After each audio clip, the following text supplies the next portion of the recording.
लखन एक कार्यालय में चपरासी था। वह पास के गांव में रहता था।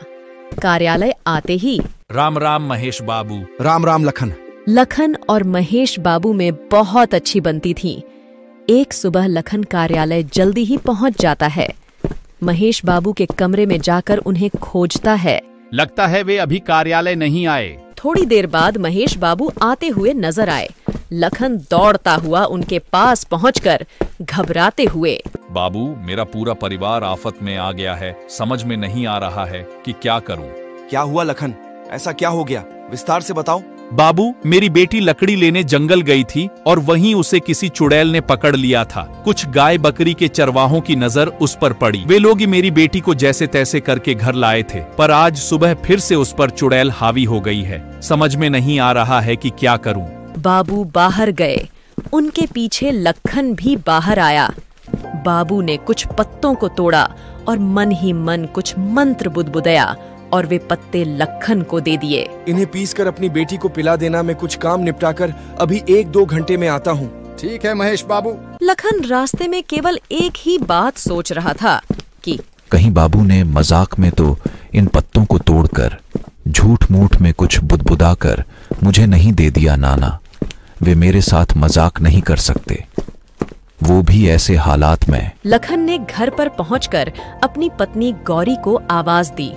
वह दौड़ते हुए बाहर आती है। इन्हें पीसकर महिमा को पिला दो। गौरी ने पत्ते पीसकर महिमा को पिला दिए। अरे यह क्या, एक घूंट अंदर जाते ही ये तो शांत हो गई। सुनिए बेटी को अब आराम है। 2-4 पत्तों को पिलाने से कैसे कोई चुड़ैल बस में आ सकती है? आखिर वे कैसे पत्ते थे? वे महेश बाबू ने दिए थे। आपके महेश बाबू तो बहुत पहुंचे निकले।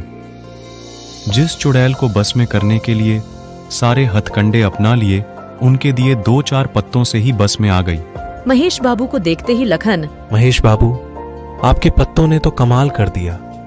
अब मेरी बेटी काफी अच्छी है। महेश बाबू अभिवादन स्वीकार करते हुए एक कुर्सी पर बैठ गए। बेटी को बाहर लाओ। महिमा के बाहर आते ही कुछ मंत्र बुदबुदाने लगे। चुड़ैल घबराकर बोल उठी, मुझे छोड़ दो, मैं अब कभी भी इसे नहीं पकड़ूंगी। मुझे जाने दो, मैं जल रही हूँ। महेश बाबू, इसे छोड़िएगा मत, इसे जलाकर भस्म कर दीजिए। चुड़ैल को गिड़गिड़ाता देख महेश बाबू को उस पर दया आ जाती है। उसे छोड़ने से पहले महेश बाबू उस चुड़ैल के सामने एक शर्त रखते हैं कि तुम लोगों को अब ना कभी सताओगी ना डराओगी, और तुम हमेशा के लिए यहाँ से कहीं दूर चली जाओगी। इसी शर्त पर मैं तुम्हें आजाद करूंगा। बोलो, तुम्हें मंजूर है? चुड़ैल इस शर्त को 3 बार कबूल कर लेती है और वहां से हमेशा के लिए चली जाती है।